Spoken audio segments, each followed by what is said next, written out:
Okay, so imagine this for a moment. In an entire universe filled with billions of worlds, we might not be alone. Not because we found life, but because we're starting to understand where to look. There's a question that has followed humanity for centuries. Is life something rare, or is it everywhere waiting to be found? For a long time, Earth felt like the only exception. But the deeper we look into space, the harder that idea becomes to defend.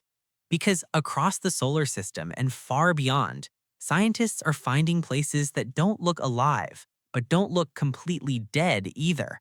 And some of them are closer than we ever imagined. Number 10, Europa, the ocean under ice. Europa looks quiet, frozen, almost untouched.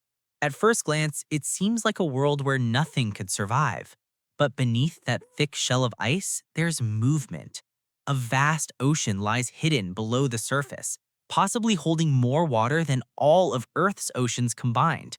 The ice above it is fractured, constantly shifting, hinting at something active underneath. The energy comes from Jupiter's gravity, stretching Europa's interior and generating heat, not enough to make it warm, but enough to keep that ocean liquid. And that changes everything, because life, as we understand it, needs three things: water, energy, and chemistry. Europa appears to have all three.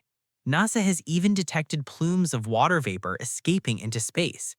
If life exists in that ocean, even in its simplest form, traces of its chemistry could already be escaping with those plumes. Europa may look silent, but it's not completely sealed off from the outside. Number 9, Enceladus, ocean that reveals itself.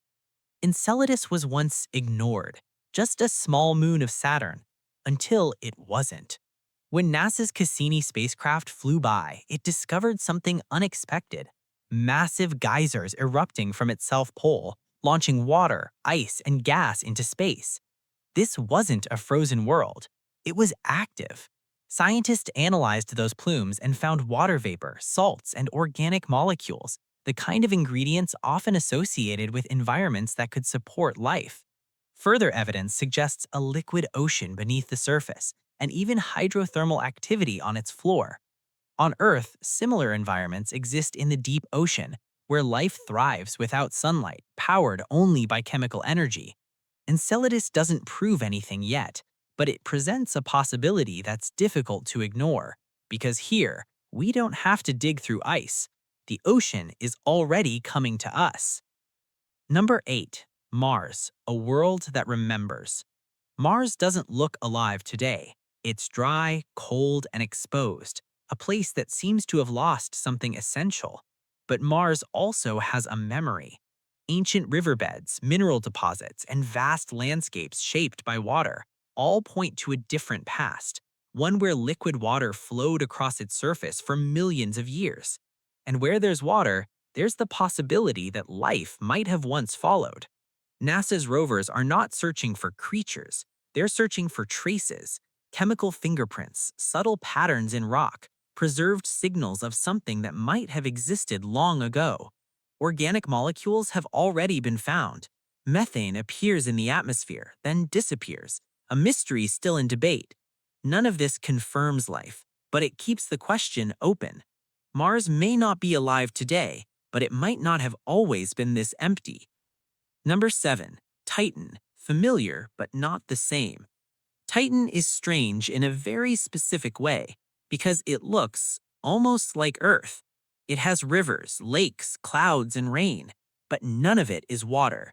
Instead, Titan's surface is shaped by liquid methane and ethane, creating landscapes that feel eerily familiar yet fundamentally different.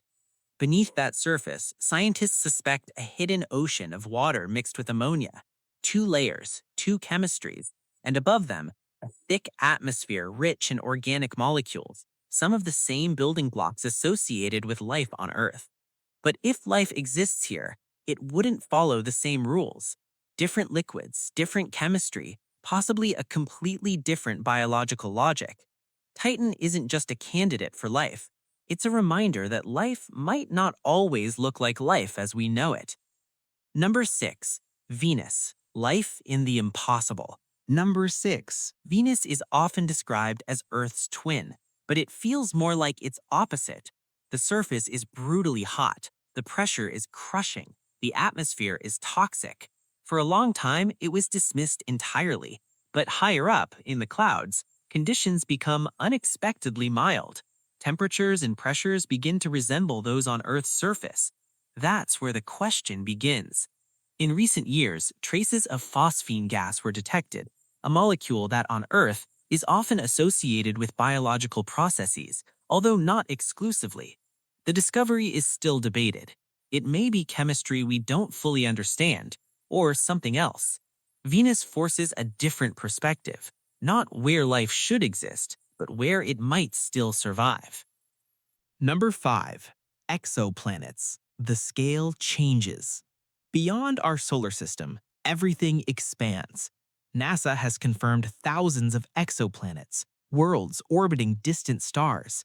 Some are massive, others are rocky, Earth-sized, and many exist in regions where liquid water could, in theory, be stable. We cannot visit them, but we can study their atmospheres. By analyzing light passing through alien skies, scientists search for patterns. Oxygen, methane, water vapor, combinations that might suggest biological processes. So far, nothing is definitive, but something is clear. The universe is not short on planets, and if conditions for life exist here, it becomes harder to argue they exist nowhere else. Number 4. Ganymede, stability beneath the surface. Ganymede doesn't erupt. It doesn't spray material into space. It's quiet. But that silence hides something massive. Beneath its icy surface lies a deep ocean, possibly layered between sheets of ice, stable, long-lasting, and protected. It even has its own magnetic field, something rare for a moon, suggesting a complex interior. Ganymede is not dramatic, but it represents something important: time. And in science, time allows chemistry to become complexity. Number 3. Ceres, the unexpected middle ground. Ceres was never supposed to matter this much, just a dwarf planet in the asteroid belt, small, isolated. But when NASA's Dawn mission arrived, it found something else: bright deposits, salts left behind by evaporating liquids, evidence of briny water reservoirs beneath the surface, and signs of cryovolcanism, where icy material erupts instead of molten rock. Ceres is not fully alive, but it's not completely inactive either. It exists in between, and that in between matters, because it suggests that the conditions for life don't require perfect planets. Sometimes they begin in places we almost ignored. Number 2. Earth's deep oceans, the reference point. Before looking outward, scientists looked down. Deep beneath the ocean's surface, sunlight disappears completely, pressure rises to extreme levels, temperatures drop, and still life exists. Around hydrothermal vents, entire ecosystems thrive without sunlight, powered only by chemical energy. This discovery changed everything. It showed that life does not depend on the conditions we experience on the surface. And suddenly, worlds like Europa and Enceladus didn't seem so impossible anymore. The deep ocean became a model, not of alien life itself, but of how unfamiliar life can be. Number 1. The Moon, a frozen archive. The Moon seems empty, dry, silent, unchanging. But near its poles, there are craters that never see sunlight. Not sometimes, never. Inside them, temperatures remain permanently low, preserving something unexpected: ice. Not just traces, but significant amounts, trapped in darkness for billions of years. And within that ice, there may be more than water: organic molecules, ancient materials, fragments of what existed in the early solar system. A frozen archive, preserving the raw ingredients that once helped life begin. The moon may not be alive, but it may hold pieces of the story of how life starts. Some of these places are close, others impossibly far. Some might be empty, others might not be. And maybe that's the most unsettling part. Not that we haven't found life yet, but that we're starting to realize just how many places it could be hiding. And remember, the universe doesn't reveal its secrets to those who rush. It reveals them to those who know how to look. Subscribe and keep listening to the silence.